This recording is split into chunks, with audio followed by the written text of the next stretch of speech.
Hi friends, welcome to my channel. Joshna మీ కన్న కూతురు కాదని స్వామీజీ ద్వారా తెలుసుకున్న దశరథకి గుండె పగిలే నిజాల్ని చెప్పిన కార్తీక్. అసలు ఇదంతా ఎలా జరగబోతుందనేది ఈ వీడియోలో తెలుసుకుందాం. ఇక సుమిత్ర అయితే జోష్న గురించి దశరథతో మాట్లాడాలని అనుకుంటుంది. ఇంతలో దశరథ అయితే రూమ్లోకి వస్తాడు.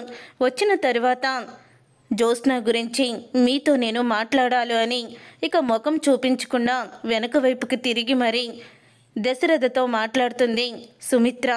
అప్పుడే ఇక దశరథ అయితే చెప్పు సుమిత్ర అని అంటూ ఉంటాడు.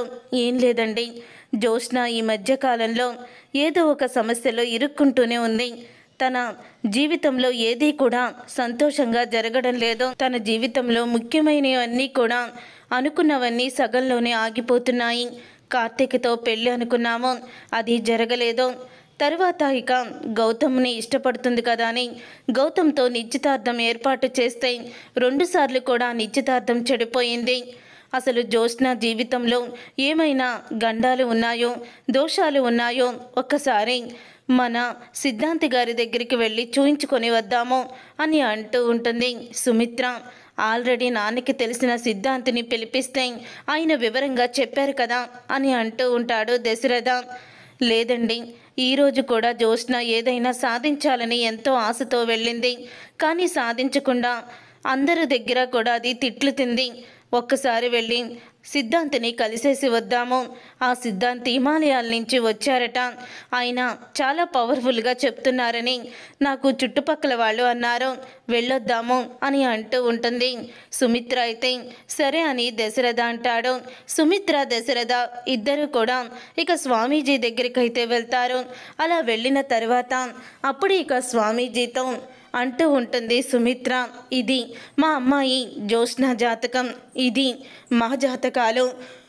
దాని జీవితంలో ఏది అనుకున్నా ముందుకు వెళ్ళడం లేదు. ఏదో ఒక విషయంలో వెనక్కి వచ్చేస్తూనే ఉన్నాము. దయచేసి దాని జీవితం ఎలా ఉంటుందో, అసలు రాను రాను దాని జీవితం ఎలా ఉండిపోతుందో చెప్పండి స్వామి అని అంటూ సుమిత్ర అయితే అడుగుతూ ఉంటుంది. అప్పుడే ఇక స్వామీజీ అయితే జాతకాలన్నీ కూడా చూస్తూ ఉంటారు. ఇక జోష్న జాతకం చూస్తారు. అలాగే జోష్న జాతకం చూసి సుమిత్ర దశరథ జాతకాలు కూడా చూస్తారు. అప్పుడే ఇంకా స్వామీజీ అయితే చూడండి అమ్మా, మీ అమ్మాయి జాతకంలో కొన్ని దోషాలు ఉన్నాయి, దానికి నేను కొన్ని పూజలు చెప్తాను, అవి చేయించండి అని అంటూ ఉంటే ఆ మాట విని సుమిత్ర అయితే మరి నా కూతురు జీవితంలో సంతోషాలు వస్తాయా అని అడుగుతూ ఉంటుంది. మీ కూతురు జీవితంలో సంతోషాలు వస్తాయమ్మా, కాసేపు మీరు బయటికి వెళ్ళండి, మీ వారికి నేను తాయెత్తి ఇస్తాను అని అంటూ ఉంటాడు స్వామీజీ. అయితే సరే స్వామి అని సుమిత్ర బయటికైతే వెళ్తుంది.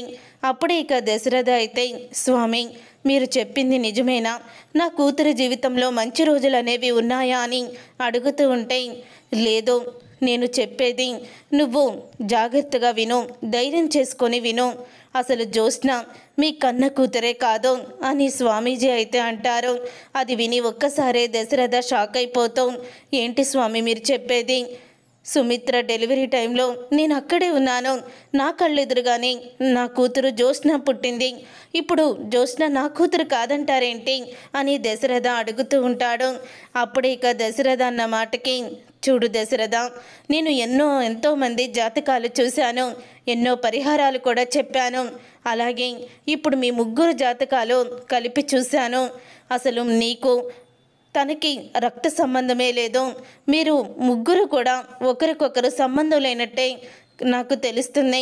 అంటే సుమిత్ర నీ భార్య, కానీ జోష్న నీకు కన్న కూతురు కాదు. ఈ విషయం ఆ కన్న తల్లికి తెలిస్తే తను తట్టుకోలేదని తనని బయటికి పంపించి నీకు ఈ విషయం చెప్తున్నాను అని అంటూ ఉంటాడు స్వామీజీ. అయితే మీరు చెప్పింది నాకెందుకో నమ్మశక్యంగా లేదు అని అంటూ ఉంటాడు దశరథ. రాబోయే రోజుల్లో నీకంతా కూడా మంచి జరుగుతుంది దశరథ, నువ్వనుకున్నట్టే నీ కూతురు నీ దగ్గరే ఉంటుంది, తను ఎంతో గొప్పది అని అంటూ ఉంటాడు స్వామీజీ. అయితే అదేంటి స్వామీజీ అలా మాట్లాడుతున్నారు, అసలు నా కూతురు నా దగ్గర లేదంటున్నారు ఒక పక్క అని అనగానే నీ కూతురు అని చెప్పాను కానీ జోష్న అని చెప్పలేదు కదా, అని అంటూ ఉంటాడు స్వామీజీ. కానీ త్వరలోనే నిజాలు అనేవి బయటికి వస్తాయి అని స్వామీజీ చెప్పడంతో ఇక దశరథ అయితే ఇంటికి వస్తాడు. దశరథ సుమిత్ర ఇద్దరు ఇంటికి వచ్చాక దశరథ మౌనంగా ఉంటాడు. అప్పుడే అనుమానం వచ్చిన సుమిత్ర దశరథ దగ్గరికి వెళ్ళి, ఏమైందండి, ఎందుకు అలా డల్గా ఉన్నారు? జోష్నా జాతకంలో ఏదైనా దోషముందా, లేకపోతే ఏదైనా గండముందా? ఎందుకు స్వామీజీ నన్ను బయటికి వెళ్ళిపోమ్మని మీతో ఏం మాట్లాడారు అని అడుగుతూ ఉంటుంది.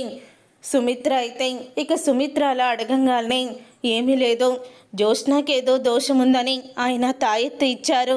ఈ తాయెత్తుని తీసుకువెళ్ళి జోష్నాకి కట్టు అని అంటూ తాయెత్తు అయితే ఇక సుమిత్రకి ఇస్తాడు. అప్పుడే ఇక బయట కూర్చొని దశరథ ఆలోచిస్తూ ఉండగా అప్పుడే ఇంకా సుమిత్రకి అనుమానం వచ్చి కార్తీక్తో అంటూ ఉంటుంది, జోష్నా జాతకం ఒక సిద్ధాంతి దగ్గరికి తీసుకువెళ్ళాము. సిద్ధాంతి గారు నన్ను బయటికి వెళ్ళిపోమ్మని మీ మావయ్యకి ఏదో చెప్పారు. కానీ వచ్చిన దగ్గర నుంచి మీ మావయ్య అలా మౌనంగా ఉన్నారు తప్ప ఏం జరిగిందో నిజాన్ని మాత్రం బయట పెట్టడం లేదు అని అంటూ ఉంటే ఇక ఆ మాట విని ఒక్కసారి కార్తీక్ అయితే, మావయ్య ఎందుకు అలా ఉన్నారు? అసలు స్వామీజీ అత్తయ్యని బయటికి పంపించి మావయ్యకి ఏం చెప్పారు అని కార్తీక్ అయితే దశరథ దగ్గరికి వెళ్తాడు. కార్తీక్ దశరథ దగ్గరికి వెళ్ళి అంటూ ఉంటాడు, మావయ్య ఏంటి అలా ఉన్నారు, ఏం జరిగింది మావయ్య అని అడుగుతూ ఉంటాడు. కార్తీక్ అయితే ఇక చుట్టుపక్కలకు చూసి దశరథ అయితే, రే కార్తీక్, నా మనసులో ఏ బాధ కలిగినా ముందు నీతోనే చెప్పుకుంటాను. నీకన్నా నా బాధను అర్థం చేసుకునేవాళ్ళు ఎవ్వరూ కూడా ఉండరు. అందుకనే ఇప్పుడు కూడా నా బాధని నీకు చెప్పుకోవాలనుకుంటున్నాను. నాకన్నా ఇంకెవరున్నారు?